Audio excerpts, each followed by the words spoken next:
Hello दोस्तों, आप सभी का स्वागत है आपके अपने यूट्यूब चैनल द एग्ज़ाम साथी में। 2020 सीरीज के तहत पॉलिटी के हम लोगों ने 3 भाग को देख चुके हैं। आज चौथे भाग को देखेंगे जो आपके आने वाले एग्ज़ाम के लिए काफ़ी महत्वपूर्ण होगा। आइए देखते हैं आज का पहला प्रश्न क्या है। लोकसभा के निर्वाचित सदस्यों की अधिकतम संख्या कितनी है? तो इसका सही उत्तर हो जाएगा ऑप्शन नंबर डी 550, जिसमें से 530 सदस्य राज्यों से तथा 20 सदस्य केंद्र शासित क्षेत्र से हो सकते हैं। क्वेश्चन नंबर 2, राज्यसभा का गठन किस वर्ष हुआ? इसका सही उत्तर हो जाएगा ऑप्शन सी 1952। क्वेश्चन 3, लोक लेखा समिति में सदस्यों की कुल संख्या कितनी होती है? तो इसका सही उत्तर हो जाएगा 22, जिसमें से 15 लोकसभा से तथा 7 राज्यसभा से सदस्य होते हैं। लोक लेखा समिति एक अस्थायी समिति है। क्वेश्चन 4, किस सदन का अध्यक्ष उस सदन का सदस्य नहीं होता है? इसका सही उत्तर हो जाएगा राज्यसभा। राज्यसभा का अध्यक्ष उस सदन का सदस्य नहीं होता है, बल्कि जो उपराष्ट्रपति के पद पर होते हैं वही राज्यसभा का पदेन सभापति होता है। क्वेश्चन नंबर 5, संसद के किसी सदस्य द्वारा प्रस्तुत प्रस्ताव को लोक महत्व का विषय मानते हुए जो चर्चा की जाती है उसे क्या कहते हैं? इसका सही आंसर हो जाएगा ऑप्शन सी स्थगन प्रस्ताव। स्थगन प्रस्ताव को लाने के लिए कम से कम 50 सदस्यों की सहमति तथा अध्यक्ष की अनुमति आवश्यक है।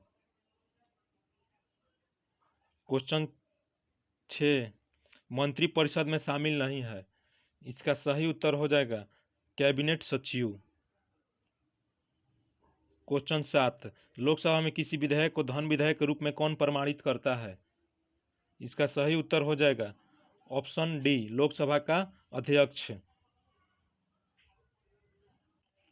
क्वेश्चन 8, प्रकलन समिति संसद के किस सदन के सदस्यों से गठित की जाती है?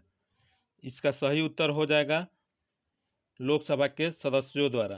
प्रकलन समिति एक अस्थायी समिति है जिसमें सदस्यों की संख्या 30 होती है।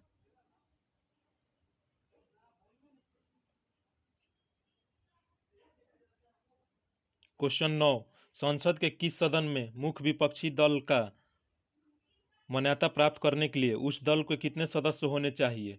इसका सही उत्तर हो जाएगा ऑप्शन डी सदन की कुल सदस्य संख्या का 1/10 भाग, यानी लोकसभा में 55 सदस्य और राज्यसभा में 25 सदस्य होने चाहिए विपक्षी दल की मान्यता प्राप्त करने के लिए। क्वेश्चन 10, अनुच्छेद 108 के अंतर्गत लोकसभा और राज्यसभा की संयुक्त बैठक के किनके द्वारा बुलाई जाती है? इसका सही उत्तर हो जाएगा राष्ट्रपति द्वारा।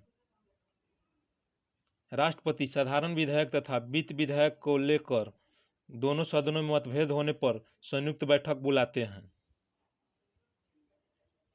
क्वेश्चन 11, संसद की कितनी समितियां अस्थायी होने के साथ साथ वित्तीय भी है? इसका सही आंसर हो जाएगा ऑप्शन बी 3। संसद के 3 समितियां अस्थायी होने के साथ साथ वित्तीय भी है। ये समिति हैं लोक लेखा समिति, प्राक्कलन या अनुमान समिति और सार्वजनिक उपक्रम समिति। क्वेश्चन 12, केंद्रीय विधानमंडल का अध्यक्ष बनने वाले पहले भारतीय कौन थे? इसका सही आंसर हो जाएगा विट्ठल भाई पटेल।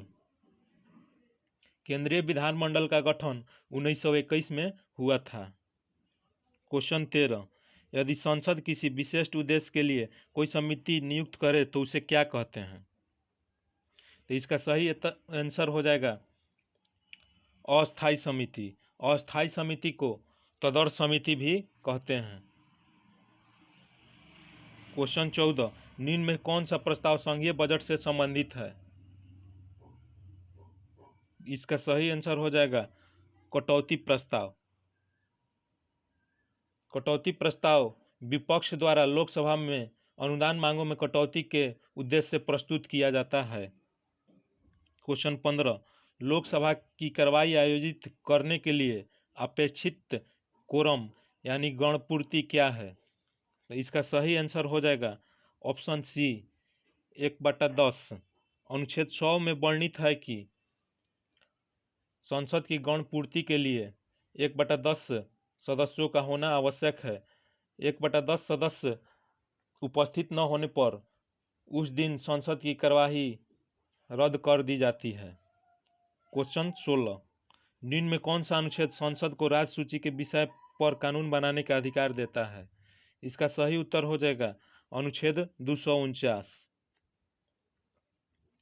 क्वेश्चन 17, एक वर्ष में संसद की कम से कम कितनी बैठक आवश्यक है? इसका सही आंसर हो जाएगा 2 बार। संसद एक वर्ष में कम से कम 2 बार बैठक आवश्यक है। प्रथम बैठक एवं अंतिम बैठक के बीच 6 माह से अधिक का अंतराल नहीं होना चाहिए। क्वेश्चन 18, लोकसभा का पहला आम चुनाव कब हुआ था? इसका सही उत्तर हो जाएगा ऑप्शन बी 1952 में। 1952 में 489 स्थानों के लिए लोकसभा के चुनाव हुआ था और जीवी मालवंकर लोकसभा के प्रथम अध्यक्ष चुने गए थे। क्वेश्चन 19, प्रोटेम स्पीकर सामान्यतः किसे नियुक्त किया जाता है?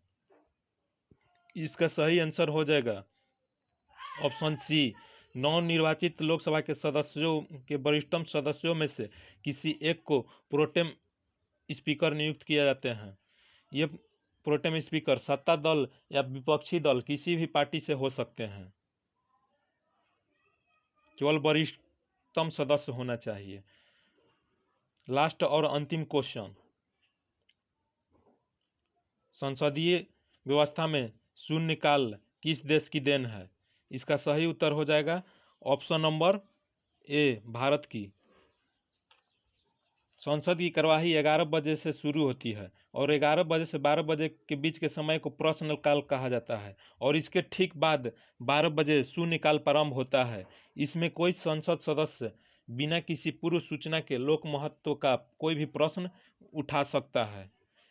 इस तरह आज का सीरीज समाप्त होता है। आप हमें कमेंट बॉक्स में ज़रूर बताएं कि यह सीरीज आपको कैसी लगी। जय हिंद।